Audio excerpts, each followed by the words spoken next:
Hi, good evening, everyone, and welcome to this is week 5 of our town hall meetings that we've set up in connection with primarily connection with pay, but each week we've had a different topic, and tonight's topic is violence and aggression in schools. I'll just do some brief introductions. My name is Brenda Aitchison. I'm one of your vice chairs of Scottish Local Government Committee. And with us tonight, we've got Marie Quigley, who is on the SJC steering group, which negotiates directly with COSLA for your pay. We also have two of our regional organisers who are heads with local government. So we have Mo and we have David. And we also have Lorraine Thompson, who's going to be our keynote speaker tonight. Primarily, as I said at the beginning, we set up these meetings for pay. Very brief recap, we were offered 3% in February with COSLA, which at the time when they made the offer, it was just above inflation. But by the time we had our committee meeting, within a couple of days, inflation had increased. So we took the decision to reject that offer.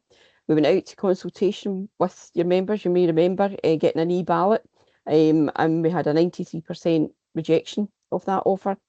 We've still been in negotiations with COSLA, but we took a decision that we would do an all members ballot. We haven't done that for quite some time. We spent a lot of time in previous campaigns doing a disaggregate ballot. But this time we felt that it was important that all our members got an opportunity to have their voice. You may have seen, hopefully, and returned these purple envelopes. That's your ballot paper will be included in that, and you've got until the 12th of June to return that back. And it's crucially important because if we go to a ballot, a formal ballot, it has to be a postal paper ballot. We can't do it by e-ballot. We can only do that as a consultation. So it's really important because we're under the Trade Union Act, and it needs to be postal, and we need to get a 50% return.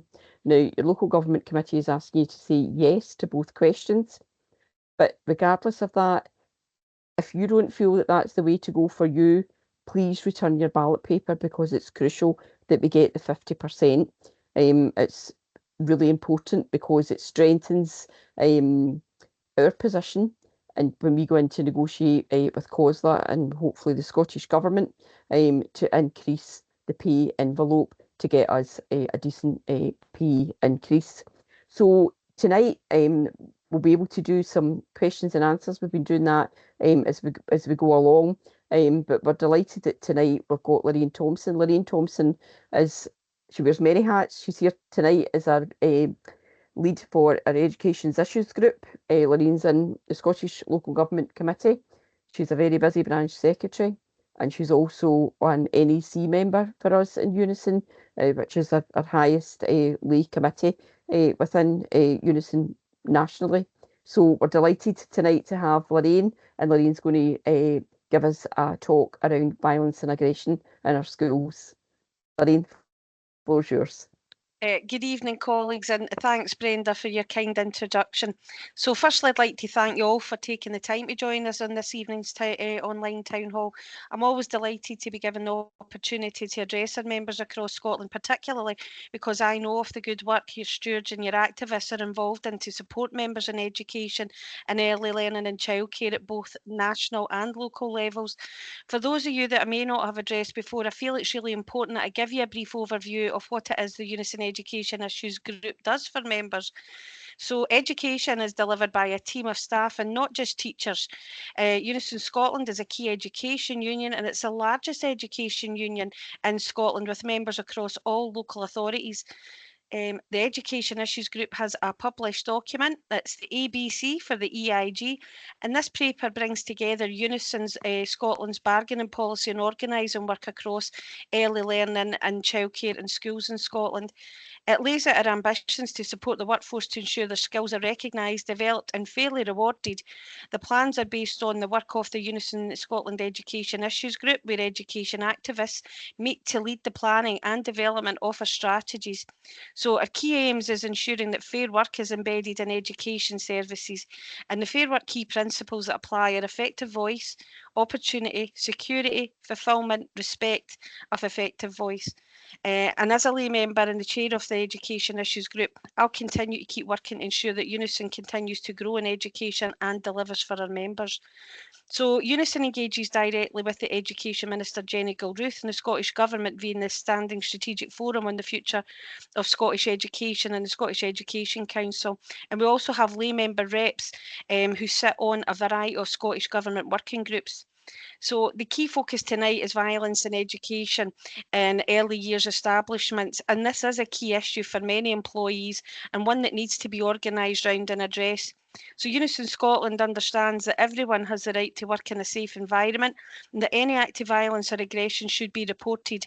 Violent or threatening behaviour should never be tolerated, and both managers and employer must take reports of violent incidents seriously. It's also the understanding of Unison that a substantial number of incidents are not being reported by our members, and this is for many reasons, including a general misunderstanding that violent incidents are part of the job. They absolutely are not. A feeling that it's pointless to make reports as previous reports have been ignored or not satisfactorily addressed, or there is no awareness that violent incidents should be reported or how to report them. So we believe that there are instances where our members reporting violent incidents find the reporting going no further than a manager's desk due to factors such as management time restraints, a local dismissal of the event, a lack of clear understanding of the procedure for reporting upwards, and potentially a management concern about a high record of reported incidents at their premises or establishment. Your council should or will have a corporate health and safety group which will meet regularly and review the reporting and the incidents. And while it's clear this is an acceptable way for the employer to keep track, address the issues, and for particular areas of concern to be highlighted, the value of such a meeting is obviously diluted if in the first instance the first stage reporting is not working properly. So the Unison Scotland Education Issues Group have an organising campaign around violence at work and violence in schools in early years, which covers incident reporting, debriefing guidance, and we're currently putting together further risk assessment campaign material for members and branches. We've now also, and I'm delighted to say, we've established an annual violence in education seminar, which has been a huge success, and that is where our lay members and our lay activists can come along on an annual basis, and we can look at, it helps shape and inform our work plan at Education Issues Group, and it helps us try to get out there and meet the needs and raise awareness of what our members should do if they're subject to a violent incident.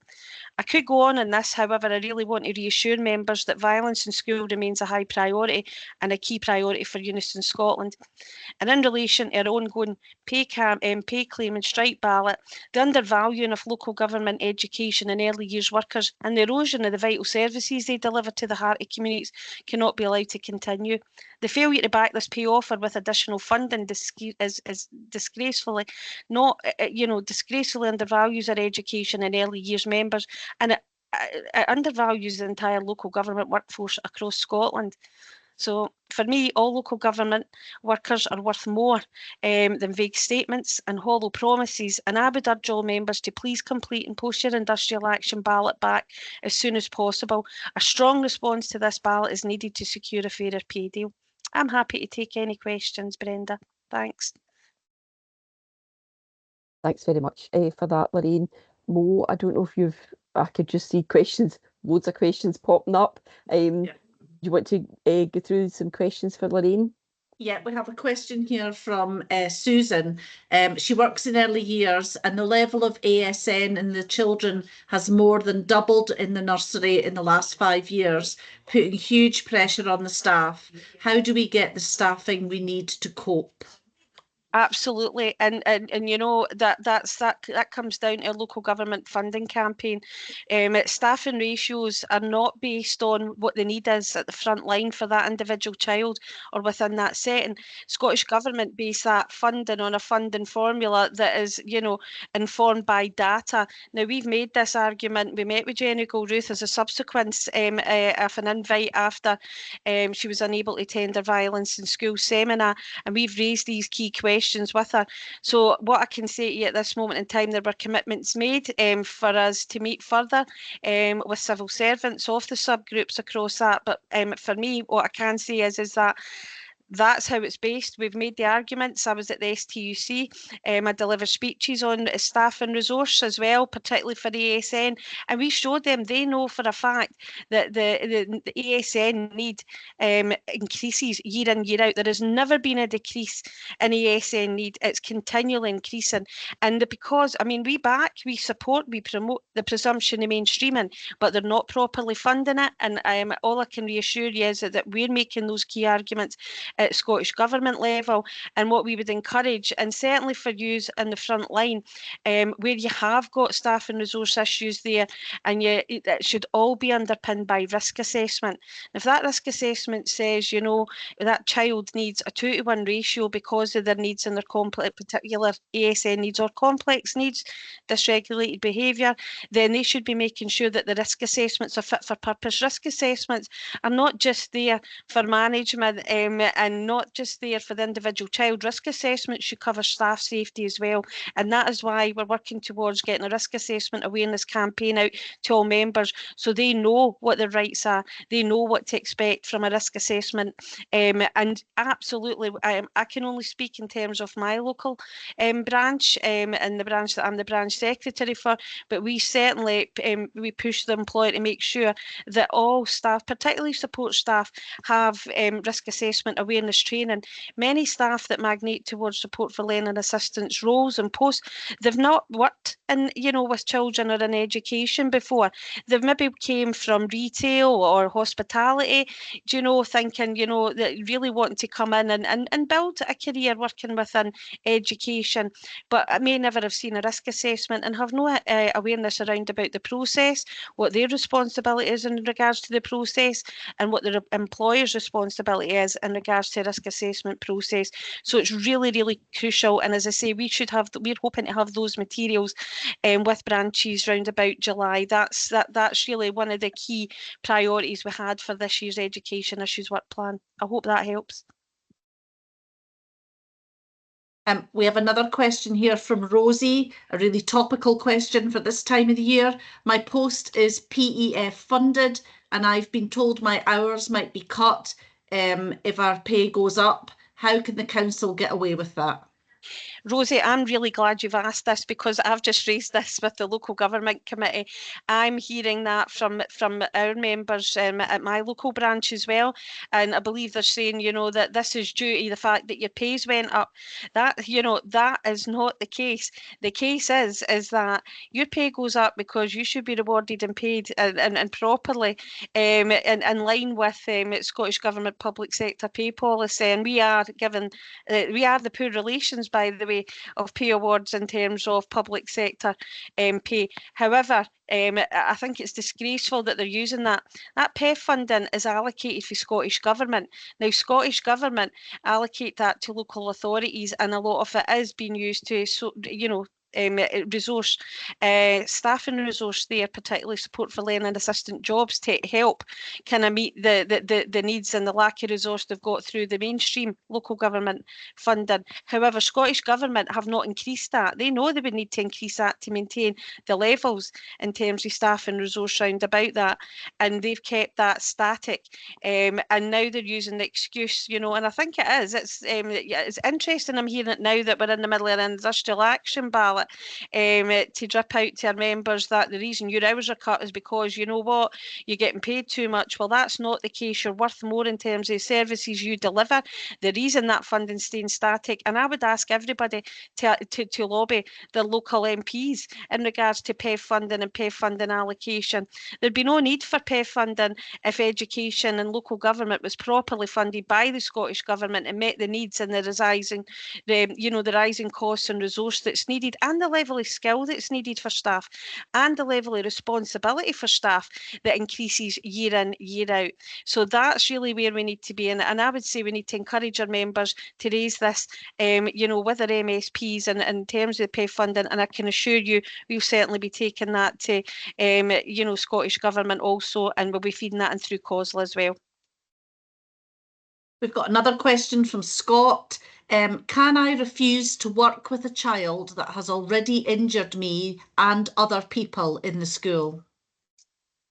What you can do is you can ask for that risk assessment to be reviewed immediately. And if that risk assessment doesn't meet the needs or mitigate the potential risk that's been identified, you can say, you know what, at this moment in time, I'm declining to carry out that task.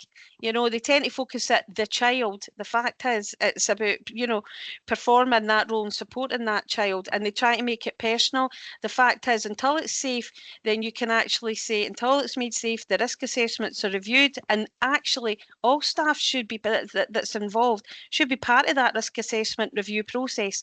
So you have a right to keep yourself safe, you have a right to raise these concerns, and you have a right to say, I'm not refusing to do my job, but until there's safety measures put in place and proper robust risk assessment, unfortunately, I'm going to have to step back.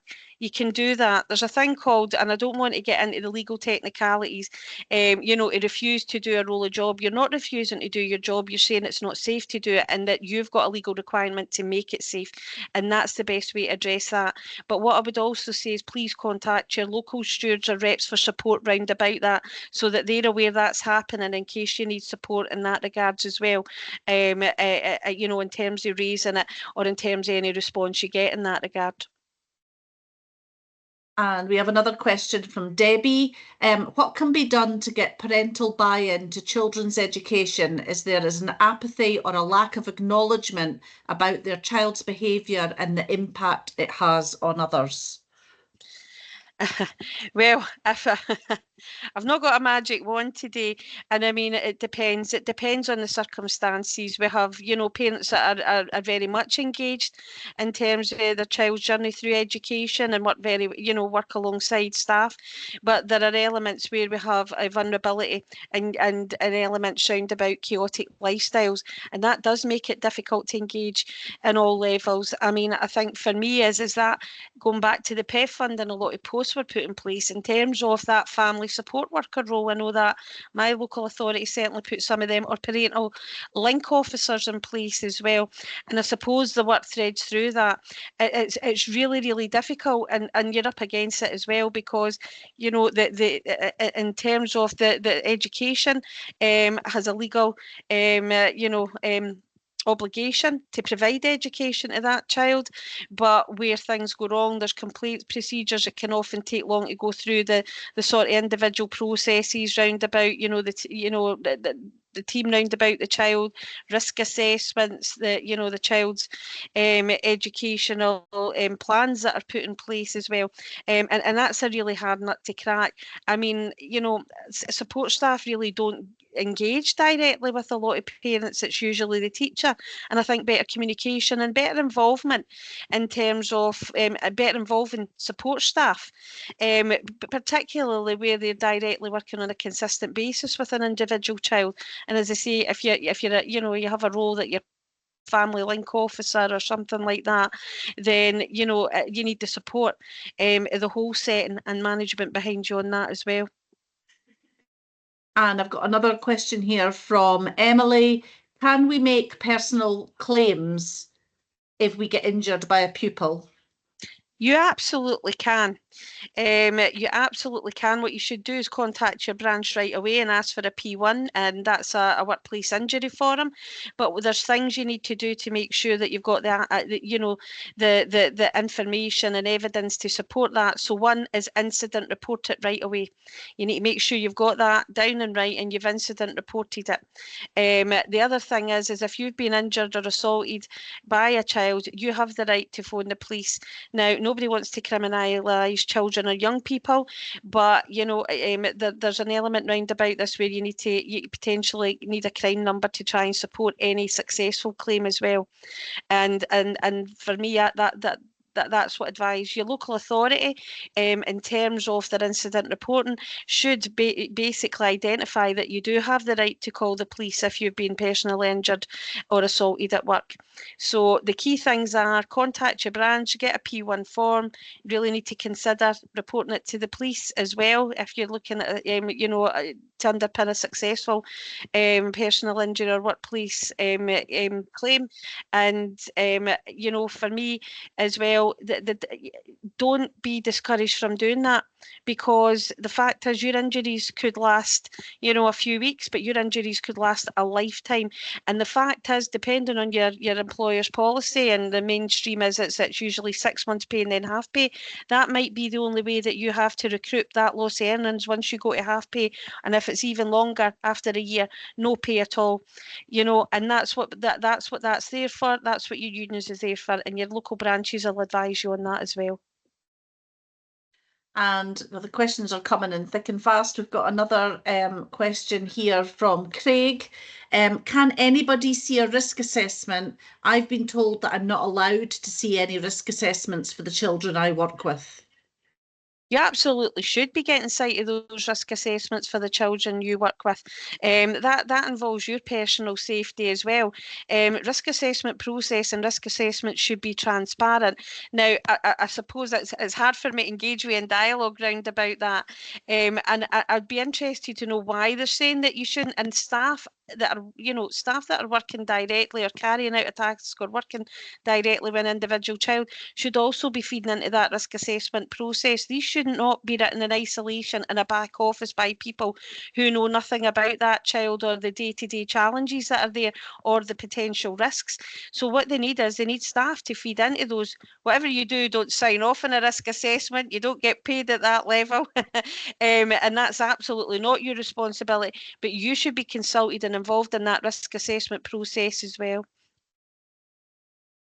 And another question from a Mrs. Cameron saying, what is the procedure when children are known to be on illegal substances and are still allowed to be in a classroom environment?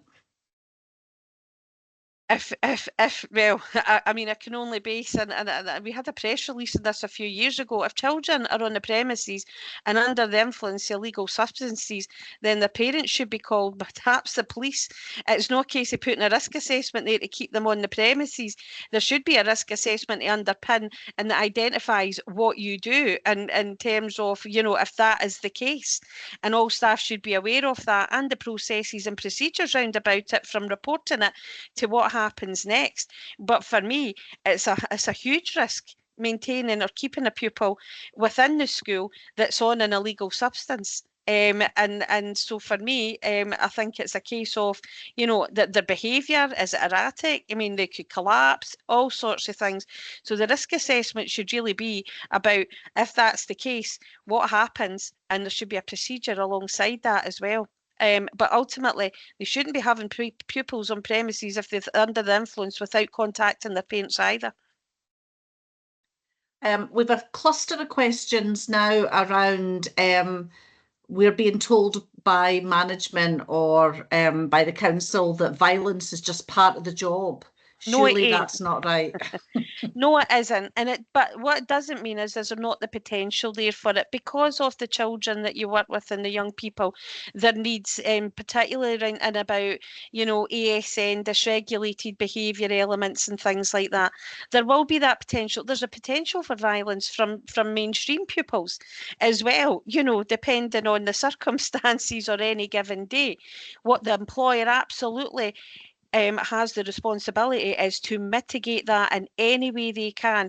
Now, whether that's just down to, you know, putting in place strategies for an individual child in terms of de-escalating, whether that is a whole staff approach to training and different training strategies that de-escalates behaviour and supports staff, or whether that's a case they have to go and put measures in such as a 2-to-1, 3-to-1 ratio perhaps, depending on the levels of violence that there's potential there for. That should all be in place where they know that this could be the case. Now, what you can't plan for is more sporadic, you know, circumstances, things you wouldn't have planned for, you know, a pupil that may never have displayed any sort of dysregulated behaviour. These things aren't, but the fact is, the minute that's identified, then it should be back to risk assessment, reviewing any current risk assessments or putting in place risk assessments for that individual pupil as well when they're working with with staff. They should be putting in the ultimate protections. Violence shouldn't be part of anybody's job, but we do have to work with some, groups. We have to work with groups of people, children and young people. Sometimes, the elderly, the vulnerable, in terms of dementia. There's all different roles that they will work where there's a potential for that, but the ultimate element round about this is the employer has the responsibility to mitigate it. And I would not, if I was an employer, be wanting to use the phrases violence is part of your job. That's not something that we want as the norm. It's something we should be striving towards, to put mitigations, strategies, supports and training for staff that may come up against that in place. And we've got another question from Hutchins saying, should you be put on a monitor for your absence due to violent assault? Now, if you're off with a workplace injury, they will record that absence. They have got an obligation to support you, but what they shouldn't do is use that for any punitive measures, and such as hitting any, we have to call them indicators now. They used to be called triggers. They don't like that word anymore. You should not, but they should not hit any indicators or triggers in terms of your council policy, where it would with any kind of mainstream absences. What I would say is workplace injury should be treated differently. Whilst it has to be recorded, whilst you should be supported and have meetings of support round about it, they shouldn't be taking punitive measures or using that punitively against you. And if you're having workplace meetings to discuss any absence due to workplace related injury, take a steward along and they'll make that point for you as well. And just one final question, if we've got time to squeeze this in.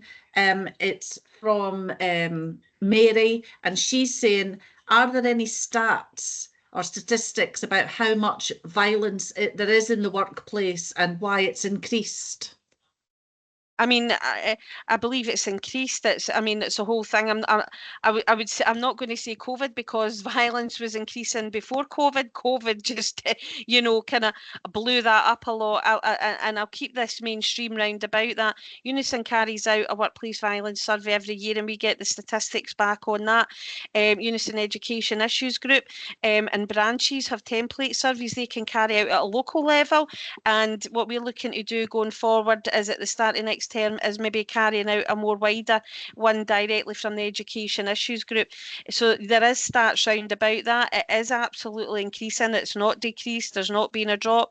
And for other workforce, services across local government as well.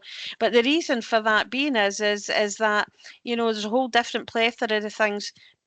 Poverty.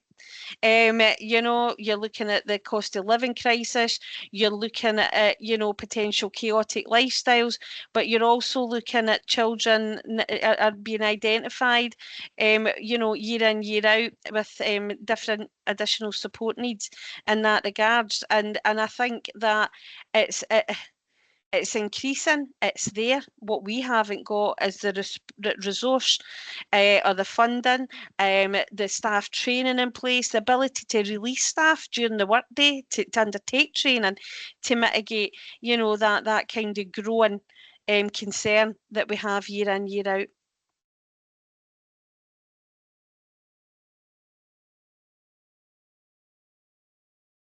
That's all the questions for now, Brenda and Lorraine.